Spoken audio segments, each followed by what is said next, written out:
All right, ladies and germs, we're back today. We've got somebody I'm excited to talk with because we're going to be talking about the future, technology, humanity. We've got Brett Frischmann. How you doing today, Brett?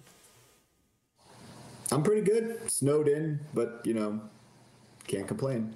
In your cave. I like that. Happy to be chatting. Yeah, that's where I am too, in my cave. Well, I can complain, but it never does any good. Yeah. Who do I complain to exactly? I never know quite, but my wife says, shut up. You are Charles Widger Endowed University Law Professor in Business and Economics at Villanova University, which I learned today is in Pennsylvania, just outside Philly. What is this Charles Widger Endowed thing? Is that a title I should be gunning for too? You know, I got my dream job. Let's just put it that way. So I was directing in the IP program and like working at this school in New York, Cardozo Law School, and like life was good.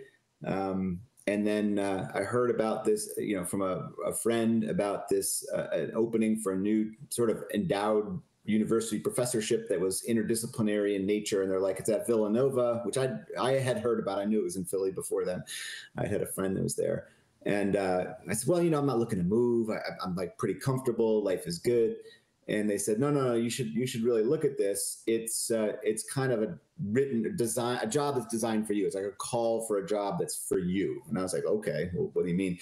Well, I do so much interdisciplinary work. I teach in law schools, but I've always had my foot in, I publish in like multiple different disciplines, sometimes in economics, sometimes in tech. You know, so right now I've got a bunch of different projects with computer scientists. Like I think of myself as a perpetual PhD student. Like I'm just always in multiple disciplines doing research, and I'd love it. Like it's super fun. But, you know, at Loyola Chicago and at Cardozo Law School, where I was at for many years and got tenure and spent a long time there, I was always sort of appreciated and loved and supported. Everything was great. But I was you know, I was just a law professor, but a law professor doing other things in other disciplines, sort of like an oddball to some degree. And then along came this job at Villanova, and they're like, we want someone to teach interdisciplinary courses across the university, whatever, you know, in engineering and economics and law, that whatever, you know, it's kind of open. And we want you to do interdisciplinary research and build bridges across. And I'm like, sure, like it's perfect. So basically the Widger, Charles Widger is my benefactor, basically sort of endowed the law school with a bunch of money. And so the school is named the Charles Widger Law School of Law. But he also created this special position for someone to do like genuine interdisciplinary stuff. And I was like, lucky enough to, you know, interview and, you know, go through the process and land the job. So, oh man, that's what it was. That's a really long one. You weren't expecting that. I like that. No, but I like that too, because I get the academics to come on and tell me about what it's like. What's a bachelor's? How many years? Yeah. So I get the dirty inside scoop about what it's like on the inside. So you got carved up a special position just for a creative guy like you to dream up things that could maybe connect. I like it. Yeah, I mean, it's like I've got degrees in you know, undergrad I was in astrophysics, and grad school I was in engineering. Then I went to law school. I mean, I'm always studying and doing things in different disciplines. And you know, I wouldn't say I crafted the position. It's just they were looking for something, and then I happened to find it and be like, oh my gosh, this is like the perfect fit. And so I got lucky. Were you always, sometimes that happens. Did you always go to law early on in your life and say, yeah, definitely going to go into law? What was the series of steps that led you that way? It's actually pretty funny. If you would have asked any single person who knew me, seriously, family, friends, before I was 21, they would have fallen out of their seat laughing if you said Frischmann's going to go to law school. They said there's no possible way he'll go to law school.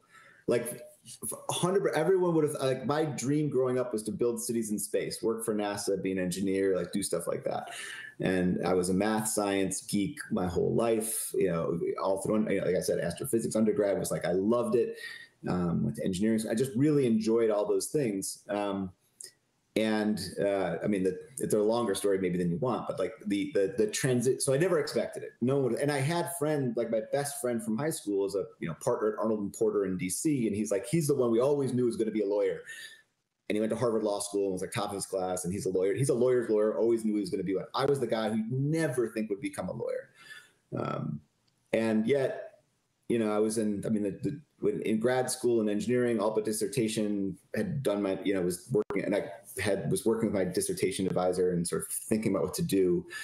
This guy, Tunsel Yegelalp, a Turkish professor in engineering school at Columbia. And he says, I remember being in his office and we're talking, and I said, like, he said, "Oh, Brett, you got to choose between one of these three projects." Like, I was doing something in civil engineering and like recycling waste glass and concrete or something. And then I was doing another project on environmental remediation, like it's called in situ vitrification, like basically glassifying contaminated soil so you could remediate it. And then another project on fracture. The one I would have been a billionaire if I would have done it. I didn't do it, but it was like design, like modeling fracture networks in rock so that you could basically extract minerals without actually having to strip mine. Ooh. Anyway, the point was I would have come up with but that would have been useful for fracking also. Oh, that's where the money would have come. But damn. So I had these three different research projects, and it's like, you got to pick one to spend the next 4 or 5 years of your life, like really drilling into being an expert on. And I was like, I knew I liked doing lots of things, but not one specific thing.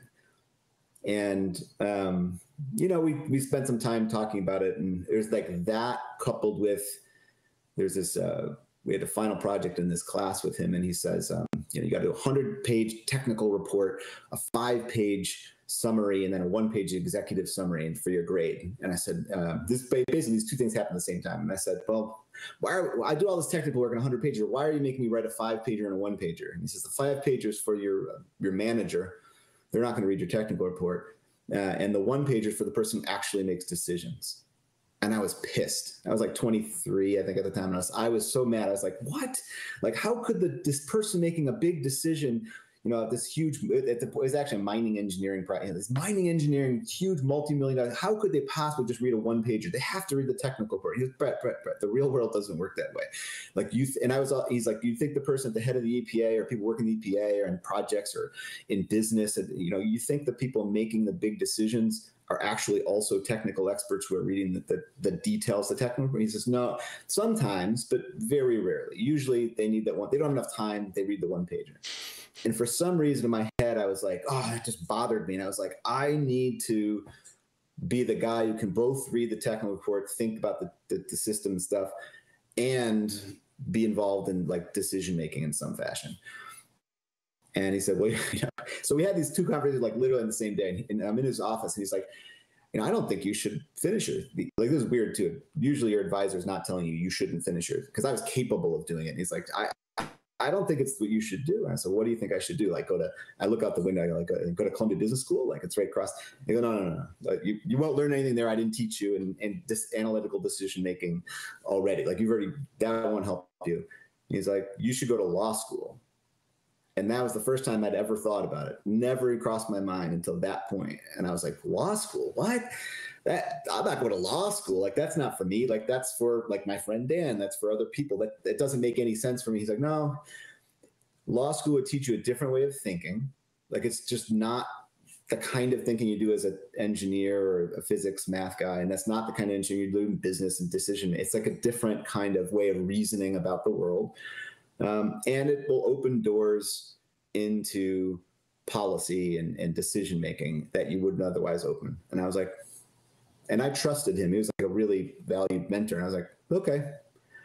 Took the LSAT, applied to law school. My wife was applied to grad schools in psychology. Kind of like, we found the one that worked, went to Georgetown. And, you know, I went there thinking I was going to do environmental, like work for the EPA, do environmental decision-making. Yeah. And I did some work over the years on like climate change, like stuff a little bit.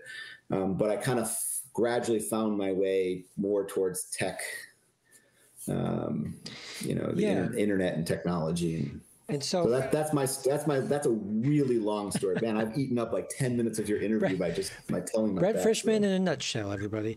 No, this is great. It's very intimate here. We have all the time in the world. Nobody's watching. It's fine.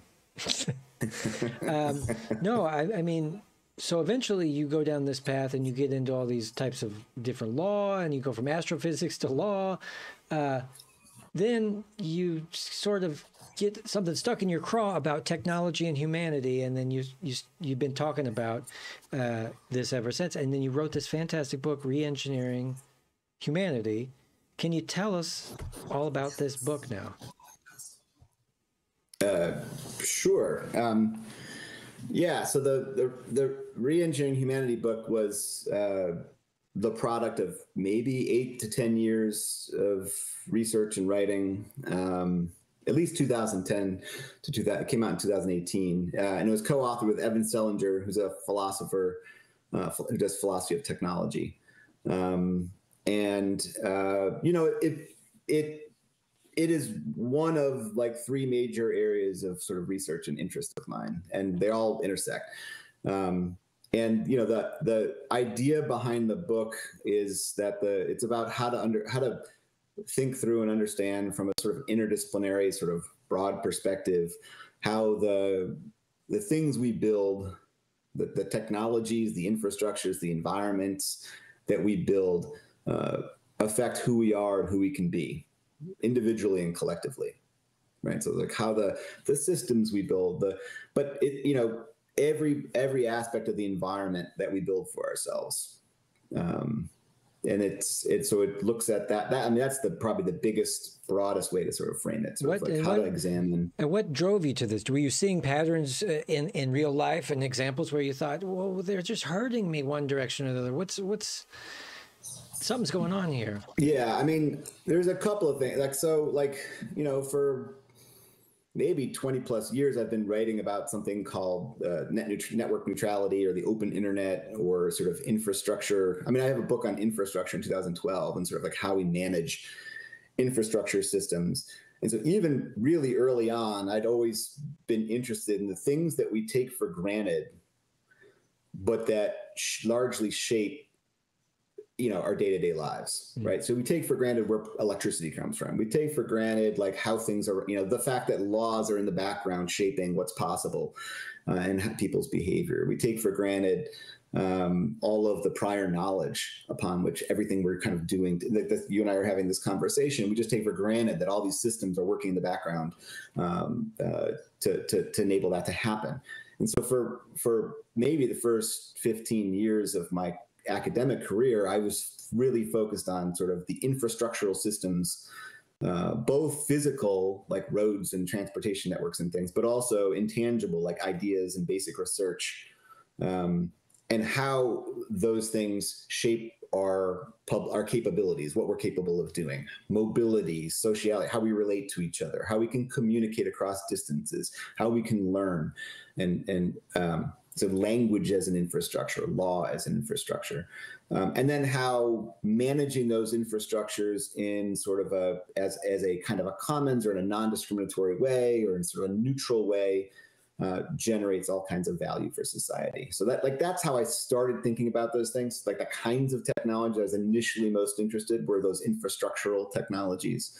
And one of the concerns in net neutrality is how internet access service providers, they have sort of intimate information about who's doing what online at the level of packets, the data packets that they're transmitting on your behalf. On our behalves right now, as we're talking, there's data packets being transported over the internet by internet access service providers who've all agreed to sort of to abide by a kind of a social contract, which is the TCP/IP protocol, like a technical protocol for routing packets, in which all the networks that are interconnecting don't necessarily know who's sending what traffic over their networks. Only really at the ends, like the ISP you connect to, the ISP I connect to, know that you and I individually are connected. They know that we're their customers. But the challenges to some of those rules sort of in the open internet net neutrality debate is that whether or not law should prevent internet access service providers from leveraging information they know about who's doing what online, who it is you're communicating with, what packets you're sending, what applications you're running, what content you're sharing. Whether they can, because that knowledge about who is doing what online generates a kind of intelligence, right? They learn something that can enable a kind of intelligence-enabled control, right? So that control can be exercised through pricing, just making some things more expensive than others. Or it can be, prioritizing, like in a queue when there's congestion, packets are being routed, or just think like, cars on the road when they reach there's congestion, like our roads are neutral. It's first come, first serve. Like because you're driving a fancy car doesn't mean you get to go to the front of the line. You can't put your own little siren and lights on top of your car and get priority because you bought that light and siren for $1,000. You can do that, I think, in Russia, but you can't do it most places around the world, right? Most road systems, like the internet, are first come, first serve. Like we don't prioritize. But the information that you have about that internet access service providers have about who is routing, what packets they're routing, and to whom, potentially can generate the kind of intelligence that allows different kinds of controls to be exercised. So that initially, like back in 2010, 2012 time, I was writing about that and why we need neutrality rules on infrastructure systems, where the infrastructure systems have sort of an intelligence layer, where there's like information about who's doing what. You need neutrality rules so that so it prevents them from exercising certain kinds of intelligence-enabled control. I hope that makes sense. That was a long-winded way to say it. So that's like the setup. And so then I just started paying more and more attention and seeing examples at higher layers of the internet, like at social media layer, applications layer services, for example, or the deployment of smart technologies. I mean, there's just lots of other examples where the same kinds of issues kept popping up. Like we're creating smart systems, or we're sort of creating technologies that are driven by data. And the kind of data that's collected enables its power, like who has what data gains intelligence about who is doing what, whether it's online or offline, and that is a potential source of power. And so in the Re-engineering Humanity book, I mean, there were a few other things, I guess, to set it up, but like that was one of the big drivers towards getting me to think more and more about the relationship between the technologies we build, the intelligence that's created through digital networked technologies, right? So the internet enables you to have digital technologies that are networked around the world. If you add different kinds of sensors at the ends of the network, you can collect lots of different kinds of information. So we might start talking more about digital network technologies rather than just the internet, right? And digital network technologies start getting me to think about, who's gaining what intelligence. What kind of power does that translate into? Does that lead to different kinds of social control? How does it affect? And then sort of that's one side of it, the power enabling part. And the other part is like, how do we as users and consumers behave in a world that's increasingly subject to these kinds of digital network technologies and different kinds of controls? Yeah. I would think that we lose a little something as humanity. We get a little stupider. We have a little bit more death by convenience, and we have these things think for us and do things for us. And on the other thing, the computer itself gets much more intelligent with accumulating data from all these now sensors and stuff, which are all the data that they're collecting. Some of it's not even really applicable yet, but it will be as soon as they have the technology to surveil us or to, crush dissidents. Or what do you think are the main worries about for people that don't understand the consequences of a surveillance state? What would you say is a big deal? Yeah, I mean, I think there's a couple things. I mean, consequence of surveillance state is, again, it's surveillance itself is a constraining power, right? Just being surveilled can affect your behavior. Right. So, for example, in a classroom, I teach a privacy class. And then one of the first days of that class, I'll say to the students, like, how many of you noticed the sign when you walked in the room? And they're like, what sign? And you point over to a corner, there's a little plaque or something that says, like, automatic recording technology, classroom recording technology will be by default recording, just so you know. And I said, okay, now is that going to affect your behavior? They're like, no. But then I'm like, come on, really? Like, it's going to, and then we kind of joke about it. We talk about like the impact of just knowing that you're being surveilled, how it affects what you're willing to say. And then, of course, we make jokes all semester long when we forget that the surveillance technology is on and someone reminds you, right? So I'll make a stupid joke. And then someone in the class will like, hey, Brett Frischmann, don't forget, we're being recorded. And I was like, oh, and it turns into a big joke.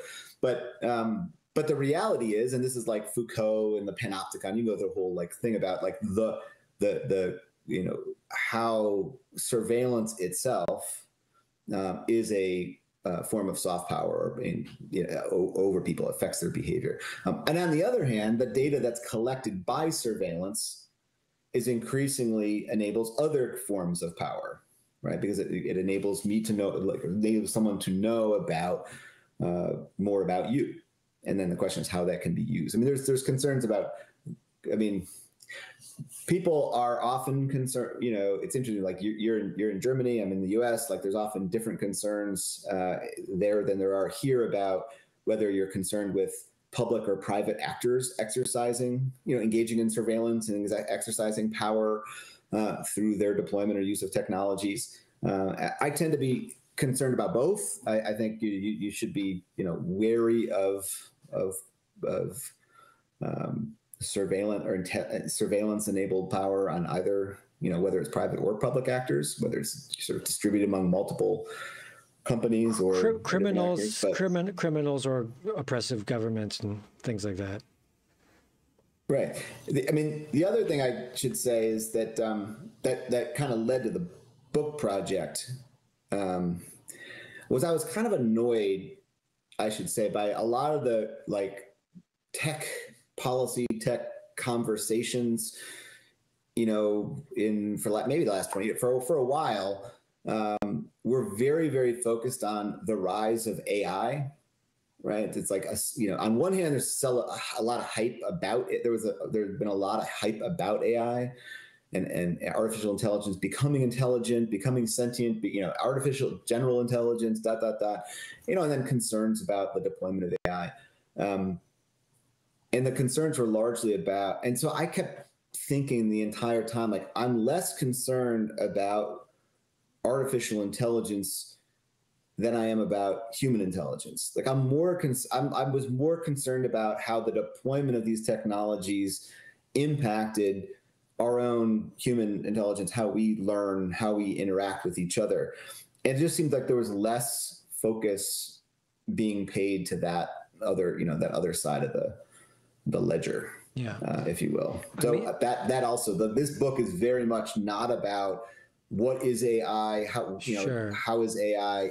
There's a lot of discussion about AI in the book, but it's less about like making predictions about AI than it is trying to understand what the impacts of our reliance on AI is on ourselves. It seems like the internet was the fire, and the AI is just a little bit more gasoline. Like social media was gasoline, and then here comes AI, that's gasoline. But the fire was the internet that has pulled back the curtain on who we are as people, what our geopolitical struggles are in between each other. People are starting to notice imperialism for the first time. They didn't know that their country, molested and killed all those people. So not so recently,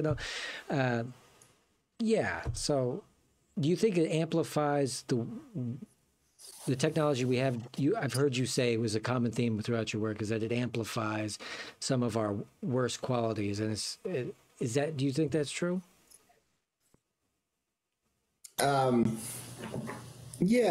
think the technologies we build, especially, whether it's AI or other kinds of technologies, are both reflective of society, and they reveal something about us.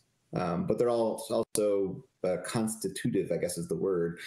They also shape who we are and who we become. So they sort of there's like a push and a pull, or they tell us something about ourselves and reveal us something, but at the same time they can push us in a certain direction, shape our behavior and how we interact. And so I think, they reveal some of our worst tendencies. I think the thing about, I guess I would say that the internet itself, I don't know, I would push back a little bit. The internet is like the source of our problems, and the gasoline on the fire is AI, or the gasoline on the fire is, I forgot the other thing you said was. I think there was for a while a lot of utopian thinking about the internet, as if the internet was this unalloyed good for everyone in the world necessarily, inevitably. And that was overblown, and that's been revealed to be, there's tremendous pros and cons. But if you think of the internet, it depends on what we think. I guess we have to define terms to some degree. When I think of the internet, what I mean when I say the internet, what I mean by the internet is just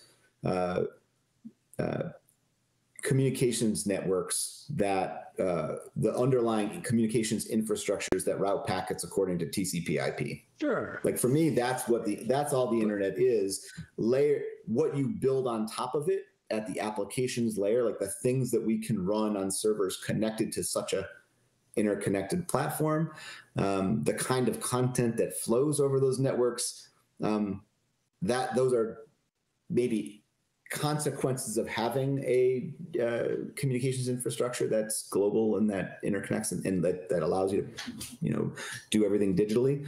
But I'm not so sure that the internet the internet itself necessitates some of the. Okay, I won't blame the internet, but I'll just blame the people that use the internet. That's it's a double-sided sword, right? It's because anything that humans get into, it's like it could be good or it could be bad. And the internet has brought me, hours of wonderful, cute dog videos, and on the other hand, it's shown me a lot of horrible stuff too. So it's. But I guess the reason I would emphasize digital networked technologies and certain kinds of, there's even so if you talk about, in the book, one of the examples that the first chapter really of the book gets into an example that I always like, and I think it resonates with lots of people once you work through the example, but it's an example of Fitbits deployed in schools. Okay. Right. So it's like an activity watch or a fitness monitor deployed in the context of college. Initially, we talked about in Oral Roberts University, but then we talked about in elementary schools. That's not really dependent upon the internet. In other words, the analysis of why a digital fitness tracker, 24/7 fitness tracking of activity levels of kids, you could do all the tracking and you could do all of the things we might worry about or be concerned with the deployment of that device, which we can talk about if you want to go into the details, but it's basically most people initially think about privacy and surveillance, which is of course important, but it's also the normalization and conditioning of the beliefs of the kids themselves about wearing a wearable technology, right? They learn to trust because it's the school giving the device, they trust it. Parents don't ask questions. And while it's initially deployed just for fitness, we want to encourage a culture of fitness by giving people some data, feedback about their activity levels. Trojan horse. It's very easy to see. Yeah, exactly. It's very easy to see where it creeps into you can easily creep, but it's also just shapes people's expectations and preferences so that when I say, okay, let's move from fitness to mental activity or attention, it's much harder to resist. When you shift, so you can shift and add sensors, it's harder to resist. It's also makes it a lot easier to use the same device outside of the school context. So like in the workplace or what I mean? So those are the concerns. That concern about the wearable technology and it shaping people's beliefs and preferences about themselves and who they should trust, it's not internet specific. You could remove the internet from that equation and you'd still have all the same issues, which is why I say that, I think some of our big concerns are absolutely layered on top of the internet and they require, so you can think of misinformation and disinformation, like the fact that, one of the things people celebrated for, I don't know, at least a decade, if not 2 decades, people were very, very happy about the democratizing aspect of the internet, right? The internet's going to democratize speech. Everyone's a speaker. It's going to democratize access to knowledge. Everyone's going to have access to all this knowledge, all this stuff. Ask yourself whether people are on average, in fact, smarter because they've got access to more knowledge than ever in the history of humankind. Right now, you or I or anyone else can access, more people can access more digital bits of knowledge than ever could in the history of humankind, and yet it remains an open question. I'm not going to answer the question. It remains an open question whether, in fact, on average, people are more knowledgeable, smarter, capable of using that knowledge in a reasonable way in their lives. Well, there's data to say that they're not, that we've hit the Flynn effect where we've hit the peak of IQs and literacy rates are going down and people aren't doing so good in the smarts department. I know. Yep. I was leaving an open question for you to then. Yes, we've got it, but just even raise it. It runs again. Like the intuition is, if we just make it accessible, then people will become smarter. But in fact, it's counterintuitively the opposite effect, because you've got a cacophony of material and not enough time to actually process it, and we undervalue human learning. And we're focusing on another kind of machine learning or other kinds of learning. We're outsourcing the actual thinking that's necessary for you to develop common sense and develop critical thinking and reasoning capabilities or creativity, because we're increasingly relying on systems external to ourselves to do it for us. Here's another one, same kind of thing. It's like you talk about democratizing speech, right? So if you want to think about like the misinformation, disinformation, like the kinds of problems that actors take advantage of the internet at different layers to be able to exploit. Well, some people would say that it's absolutely wonderful that you or I, like you could, that maybe you do. I don't know. I did not look, to be honest, at what you're subscribed. You must have millions of subscribers by now, because you seem like you're a great interviewer. And I've listened to some of your talks. They're really interesting. So you probably have like 4 million subscribers. Right? It's crazy. And if you don't, you should.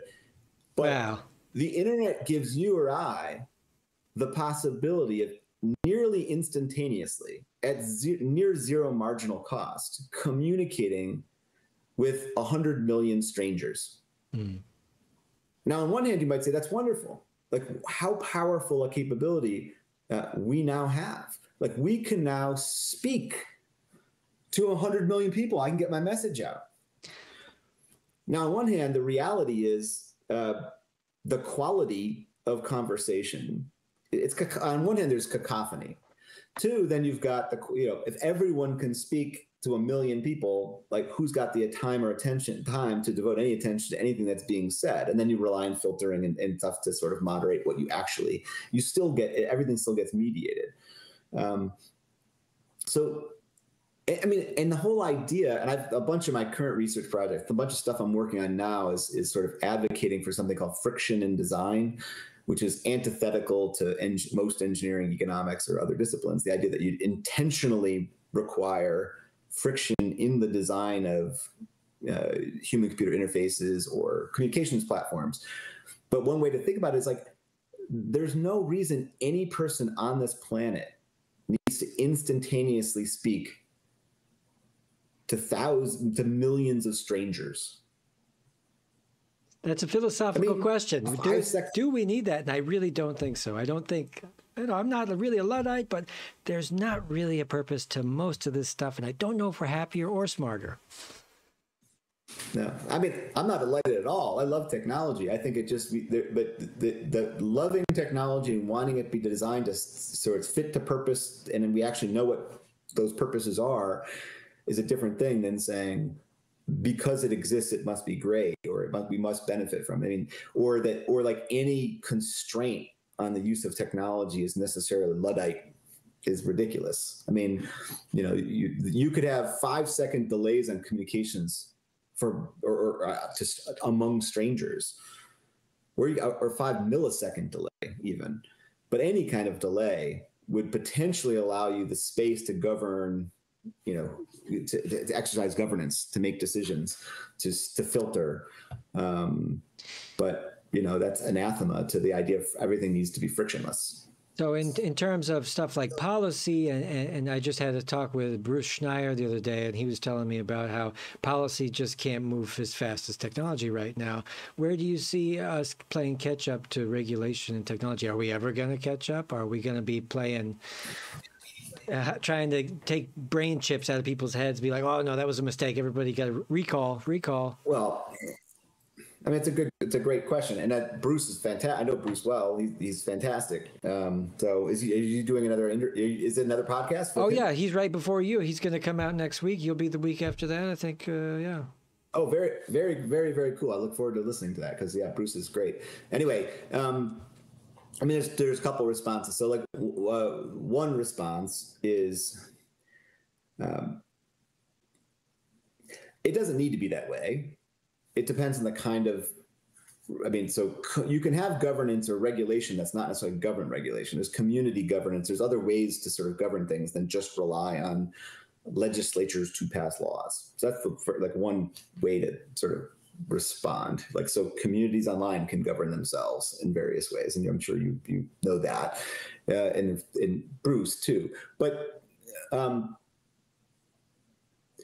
I think the philosophy, like the basic, I don't know if it's neoliberal or whatever the right word is for it, but what are the kids saying these days? I don't know. It doesn't matter to me what the right adjective for it is, but the way that law and economics and people who study regulation tend to think about the case for regulation, what makes it so slow, in part, is this idea that you need to have demonstrable proof of substantial market failure-oriented harms, right? The market has in some sense failed and caused demonstrable major harm. So it's like huge slices with a sword that's decapitated someone. Okay, now you can regulate, right? Not come in and fix, then you, the problem that the set of problems that we diagnose and discuss at length in Re-Engineering Humanity are not a single slice decapitation, right? They are death by 1,000 cuts. The kinds of problems it's like climate change. Like, anyone who thinks like you're going to solve the climate change problem with like a carbon tax alone is selling you something. They're avoiding other things. Climate change is a complex systems problem for which that we're all contributing to constantly, because we make billions of or trillions of perfectly rational decisions all the time individually that cause complex problems. So the only way to solve climate change realistically is a set of solutions at the macro, meso, and micro levels.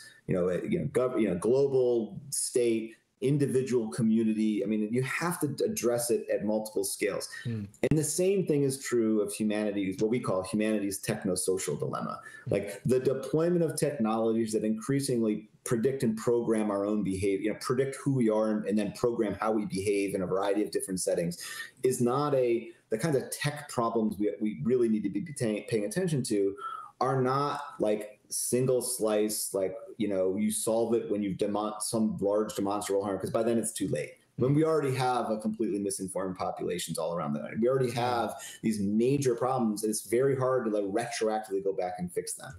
They're death by 1,000 cuts problems. Interesting. They're complex systems problems. You need solutions. You need sort of or macro levels like engagement. You need meso level, and then you need micro level. Each of us need to make decisions in our own lives that make changes about how we adopt and deploy technology. Schools got to be way better about procuring the technologies they deploy, and not just listen to tech vendors making promises. Like, what's the evidence this actually improves learning outcomes? There never is any. Well, what's states? And the problem now is that the problem now is that the multinational corporations and these like feudalist sort of tech companies that can cast a big net and take all the data and all the money and suck it out of a country or anything, and to work on, like what you're saying in my song, you're singing a decentralized kind of anarcho, local, regional, societal kind of structure there. Still, the major hurdle is these behemoths that can come in and just, they own the keys to the marketplace. Yeah, let me correct a little though. The big tech companies are like big oil. But to understand climate change and properly diagnose and really think about solutions, you need to grapple with and deal with big oil and big coal and like the big fossil fuel industries that are protecting their money and their interests, right? Because fossil fuel undergirds the energy that we all depend on for all kinds of things. And so, yeah, you need to tackle them directly and their major causes, but they're not the only causes. Food production, like food waste, individual decisions each of us make on our own decisions, both that are sort of heavily subsidized and rational in terms of energy. There's so many other contributing factors that you can't deal with climate change by just going after big oil or big coal or big fossil fuel. You got to do a bunch of other things. And we also have to recognize responsibility lies with others. Same thing with the tech humanities technosocial dilemma. Yes, big tech companies are like big coal, big oil, are like building systems that extract attention, optimized for cheap, shallow, meaningless engagement in order to make us, to produce cheap bliss in the form of like quick, convenient satiation. But at the make it sound sexy, of, Brett. Jeez. I know. It does sound good. Well, it does good. It does sell. That's what addicts people. That's why it's hard to stop. But again, like if people, you can't just blame the systems you're embedded in for creating a situation in which you choose convenience and cheap bliss over deliberation and more meaningful engagement. Right? If most of your interactions on social media are with strangers or weak ties, people you barely know, the attention devoted to those things it's not time devoted to strong ties, people that actually matter to you. And that's your, I mean, yes, you're engaging with systems that are designed to shape your behavior in that fashion. But you're also making choices that so we're all individually also responsible. So I don't think the solutions are all anarcho decentralized, blockchain or whatever bottom up No, things. not that. Those things can help. Not like that. Yeah. No, Okay, not the blockchain. No, decentralized in a political sense, not in the blockchain sense. Like just local communities worrying about local stuff, not letting Walmart come in and kill your main street. Going back to it's in Eleanor Ocean's world. It's polycentricity. Like you need governance structures and community group action, collective action at multiple levels. So you need it individually at the local community level. We need to be more actively engaged with social capital and community groups in our, both in certain places. Places still should matter. But even if they're virtual, you can have, quote, local small group communities online. And many of those exist. That's one of the beauties of, one of the beautiful things of the internet is that you can form those groups. Yeah. The problem is when those groups become when they rely on an infrastructure provided by a big tech platform. There you go. That ends up nonetheless shaping, extracting data. And I think even our server space has already succumbed to that, like AWS and all these major providers. Like even if you have a website where it's, I guess you could self-host, but then if you get too many people, then you have to scale up, and there's so many things to think about. But we're in a sticky spot. Yeah, I mean those are infrastructure problems, and so I think some of what we need, in one of the many things we need to do is to think about distributed public infrastructures. Like, what are the public infrastructures for online? Like, so the server capacity, what can you do local? When do you need to outsource? And when you do outsource to an external cloud, like a cloud service provider, are there public options? Or is there competition in that market? And if there's not competition in the market, is it regulated? Is it regulated? And if not, then again, we run into those kinds of issues. We want to figure out what the other options could be. Yeah, but want to get ourselves out of that position. So have you seen the correlation, or throughout all your studies, noticed the correlation between the rise of fascism in the early 20th century and sort of the proliferation of radio and newspaper, and also like now with fascism and social media? Have you noticed that? I noticed. I think there's something there. I have not made that connection. I mean, I kind of feel like I've read something, but not something I would speak about in an intelligent way. Yeah. It just seems like we're irrational beings. They're tools. They're tools, like different, and we do this a little bit in the book, like the different media technologies from radio, print. You can go through the different technologies, and you can think about how the technologies shape social environments, how they shape how information is communicated and to whom and how, and what the affordances are on both the supply and the demand side. And the supply side is those who own the infrastructure or content producers sending messages. And on the demand side, it's like consumers or recipients or audience members. And it's not surprising to me that with the rise of deployment of new media technologies with powerful affordances, that some groups are in a position to use them better than others, right? And it's not surprising. And so I don't know that I would necessarily think that the groups that would be capable of using them better than others, or in a position to use them better than others, would necessarily be fascists. But that to me is the point, like in whatever it is that what you're reading and like what you're connecting, like the connection you're trying to make, that's where I would be looking to sort of, to spell it out more. Like, why is it that fascists are more capable or in a better position to take advantages of new communications technologies or new media technologies? Yeah.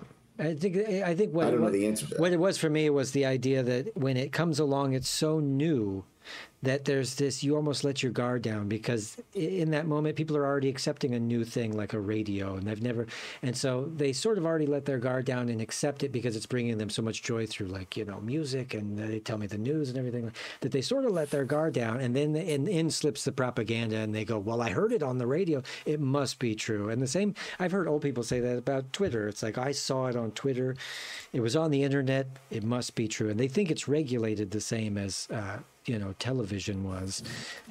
When it's what you just described is kind of an interesting. It's not exactly. We don't focus on that per se, but it's an interesting application of ideas in the book, which is kind of interesting. Now if we're talking it through, so the idea that different media technology reshape the environments where they extend it. We talk about this architectural extension. They extend into different environments, right? So the internet, what's amazing with the internet is it extends into almost every environment that we're connected.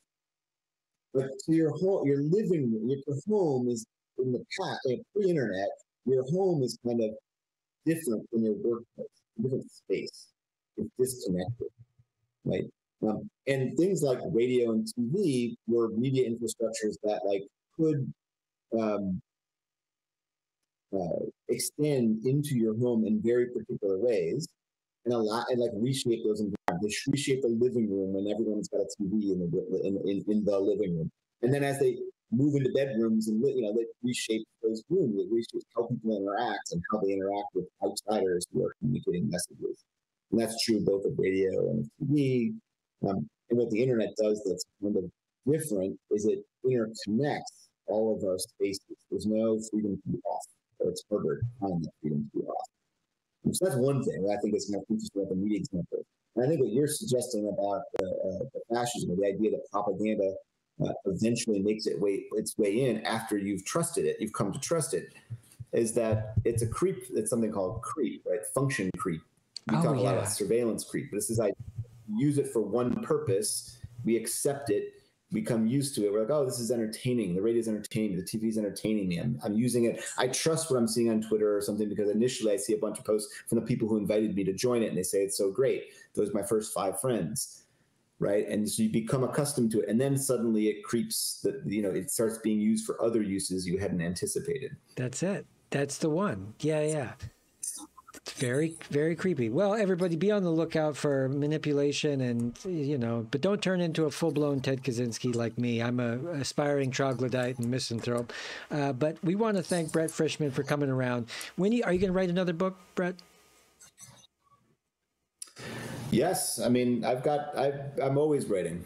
That's all I do. That's my main, I teach and I write. My next, I do a bunch of books on knowledge commons, so that's probably less interesting. For you guys, the next thing I want to write a book on, which I'm sort of charting out, is about it's basically about the origins of our beliefs and demands. Like, how do we know what we want? Might be the title. How do we know what we want? I like it. And so it's going to look at demand and beliefs from an individual level, but then also in markets and political systems and community systems, and kind of work your way out from there. And then how do we know what we want? How do we trust systems that supposedly are about aggregating and figuring out what it is we want in responding, like markets and political systems, for example. How are we to trust those systems? How do we evaluate those systems in light of the fact that the technologies, the technosocial engineering that we talk about in Reengineering Humanity, for example, is increasingly pervasive and increasingly designed to shape what it is we want, what it is we believe. So how do you know how do you know what you want when what you want is constantly under those pressures, those shaping influences? Yeah. So I think that's my next book, but I haven't really fully spelled it out yet. That's why I want as less as I possibly can. And then once you're done writing a book about what people want, you can write a book about what people need, and it'll be about that big. You can just water, air, that's right, oxygen. That's great. I could be that would be the concluding. That should be the concluding chapter, right? How do we know what we want? And at the very end, it's like, okay, here's what you really need. Here's what you actually need. No spoilers. All right, Brett Frischmann, the Charles Widger Endowed University Professor, Law and Business Economics, Villanova University. Wonderful human being. He'll be back, I'm sure. Anything you want to add before we go? Happy to. No, it was a pleasure chatting. Yeah, had a good time. We'll sign off to everybody in TV land. We'll talk right after this. All right, bye, everybody. Thanks for coming.